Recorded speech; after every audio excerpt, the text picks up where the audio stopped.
It's the return of Sneaky Bones. Even if you're good at every little thing you do. Yes, Matthew Bean is coming back to New Zealand after taking a break thanks to, well, you know what. Pretty soon we'll reach. During that time, he's been making a move to MIDI. What does that mean? Well, let's find out. Yeah, we're all headed to the ground. I had a really good friend that was a brilliant musician pass away, and he left behind a huge catalog of unfinished music that was in the form of sort of scrambled Ableton sessions. Like his computer had crashed and then all the sessions got imported into one big file. And so there was, stuff there. And then he had, he was just kind of demoing and had all these recordings that were, they were recorded with whatever he had on hand, USB microphones, regular mics. And so he had this large amount of beautifully composed music that was all MIDI data, and then some, live guitar and vocals. And so I spent a lot of time sorting that and then realizing that in order to really understand that music and bring it to life, I needed to learn synthesis. And what was that learning process like for you? Challenging, really challenging. It's something that as an artist and as a musician, particularly, like there's so many different facets of music that we touch. Some people are just going to the studio. They really don't want to, they're not engineers. They don't need to know about those things. Yep. As a guitar player, string player, mostly acoustic player for a long time, stepping into sort of the analog yet digital world of MIDI and subtractive synthesis was, it was difficult. It changed my perspective on music and how I look at things. So is it also affecting your songwriting? Definitely. Yeah.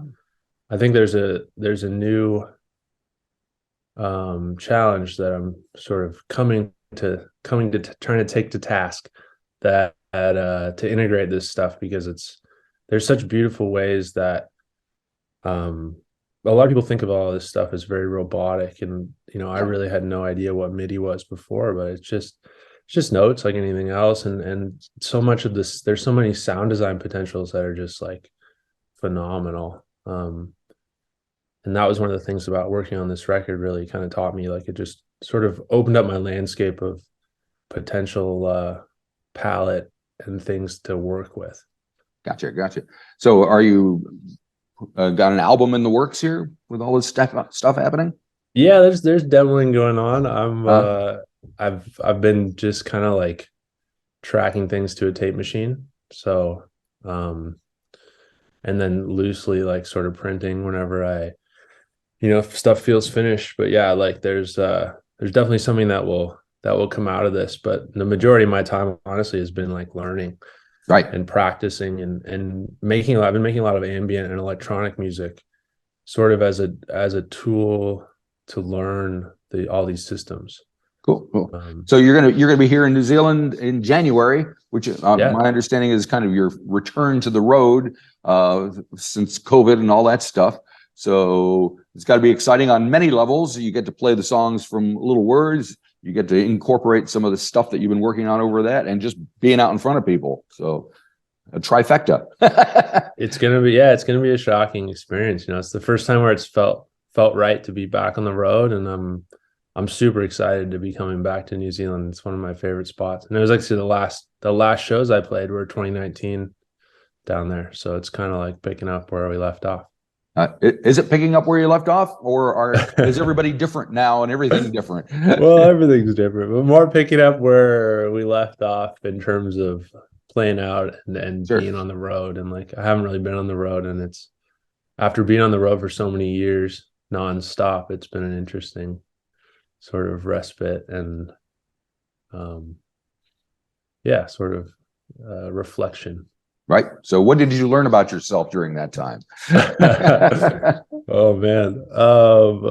I learned that I have a long capacity to dive into things if I leave myself the space for it. That's pretty cool. And I there's things I really wanted to learn and work on, and I was very fortunate to like be able to be at home and do that. Cool. So when you're touring New Zealand, it's you and another gentleman, Marshall Wildman. Marshall Wildman. It's yeah, it's actually it's so funny. Same thing going back. It's like everyone's had different things happen in their lives, different ways they had to make money, and a lot of people that were professional musicians who I knew with friends like kind of have dropped off a little bit. Right. So there is it's funny to be saying this, but yeah, there is the possibility of a trio. Oh, okay. But yeah, but we're setting up as a duo, but I've been talking to some locals even in New Zealand trying to fill some gaps, and I love just like meeting new musicians, so that's been really cool. But yeah, it's people have been asking for my stage plots, and I'm hesitant yet to give them the full description. So right. So let's say, for instance, you do find somebody in New Zealand that you're going to play with. Would you kind of rehearse with them online ahead of time, or how would that process work? I think it would be a pretty slamming couple days of very jet lagged rehearsals in Auckland, and then probably coming by your studio and playing a song, and that would be it. And you have to trust their ability and references, I guess. Right. So set wise, what are you thinking of? Are you mostly tunes from Little Words, or are you going to incorporate new, old? What's the plan? It's going to be a lot of. We're going to definitely play Little Words, like play that album in its entirety, and it's been really cool to come back to those songs and sort of like take them different places. I've been also part of this whole thing. I've been learning a lot, playing a lot of piano, and so integrating that a little bit more and having sort of a, we already kind of did a lot in our sets with playing. I was playing guitar and bass, and everyone's kind of switching around, and now throwing a piano in the mix is kind of a new fun thing that I find that I can write a song and then I play it differently or sing it differently on every instrument. So if I play it on bass, I'll have a different feel than if I play it on guitar versus piano. Cool. All right. See if we can find a few pianos. I got one back here. Oh, you do? Nice. That would be great. Where is it? It's over there. There it is. Oh, beautiful. Yeah. So you kind of touched on this a little bit, but revisiting the songs that make up Little Words, do they have different meaning for you? Or are you hearing them differently 2 or 3 years later? It's I don't know if necessarily they have a new meaning, because I feel like those were written at a time, and they sort of, when it's all done, it's done for me. It's like that's the process, and but I think I have a new musical relationship with them, kind of revisiting some of the things, the processes we went through in the studio to kind of make those recordings, coming back to them now and saying, what about these make it special, and how do I synthesize that down into an intimate live performance, or a performance where I'm capturing the essence of the record, but not necessarily doing it exactly like it was recorded. Yeah, because it seems like a song like Even If, you're all singing about the end of the world, even at that point.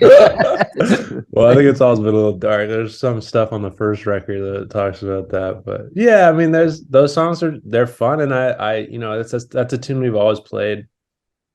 There's these tunes that kind of you ride on the road and you get to road test them, and like, there's a couple on that record, specifically, Even If was one of them. We were playing that one for a while, and that song really was born on the road, but most of the other songs never got road tested. Right. And they'd never been in front of an audience. And like, I remember playing Little Words, the song, and we played Switzerland a little bit last tour, and just like great response from crowds. And so, it's like, there's just a little bit of trepidation. It's like going back out and playing these songs that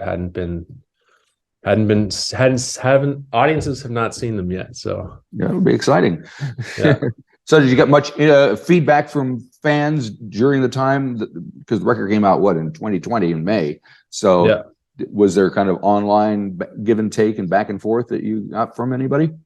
Yeah, there was actually a lot of radio play, and New Zealand specifically. I mean, that you guys are still one of my top Spotify listens all over the country, and right, that feels really great. And you know, the publicists and people I work with down there, Therese, she was really on the radio promo, and we were getting on a lot of the local radio down there, and did a lot of, still seeing a lot of residual stuff from radio promo we did here in the States. Oh, good.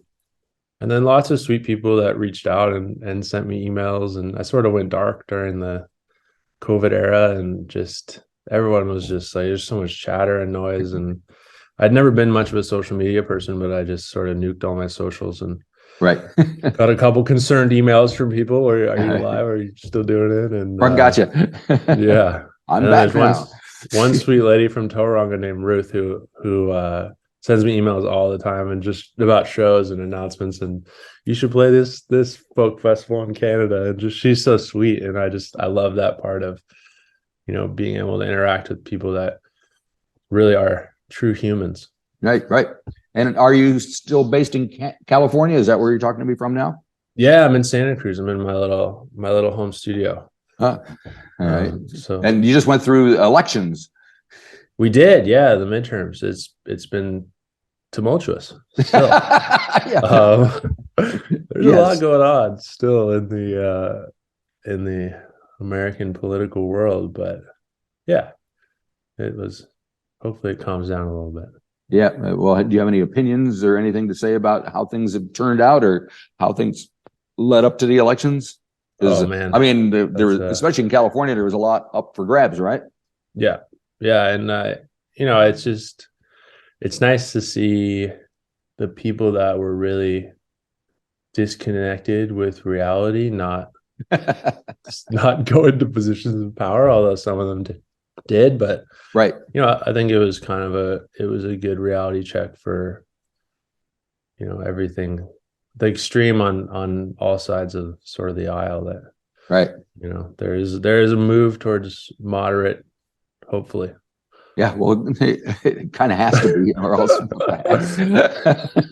Yeah. All righty. Man, it's been divisive here. Right. Well, I'm excited to see if there's going to be 2 or 3 of you when you get here. So when do you think you'll have that sorted? I'm not sure. Maybe the day before. No, I need to get it all sorted. It's I like to keep people on their toes, so it is kind of a nice thing. But yeah, it shocked sort of the people my booking agents down there. They were like, yeah, what's going on? But you know, and then I've talked to all these friends, and everyone's kind of in the same boat. They're like, yeah, it's working for me, or there's, you know, I don't even know who I can afford to bring on tour, because everything has just gotten so much more expensive. Yeah. So, although on the plus side, the New Zealand dollar is way low compared to the U.S. dollar. So bring a few of those American bucks around with you, and you'll it is. I will, but unfortunately, I'm getting paid in New Zealand dollars. So it all balances out. You know? Can't you get Bitcoin or something? I don't know. Yeah, I don't know. I haven't gotten that far yet. I'm still living in the old world. Very good. All righty. Well, we look forward to seeing you in January. Hopefully, you'll have a good holiday time, Thanksgiving, Christmas, and all that. And we'll see you when it's nice and bright and sunny here in January. Thanks, Marty. I'm looking forward to it a lot. Yeah, you too. Thanks. Cheers. Bye-bye.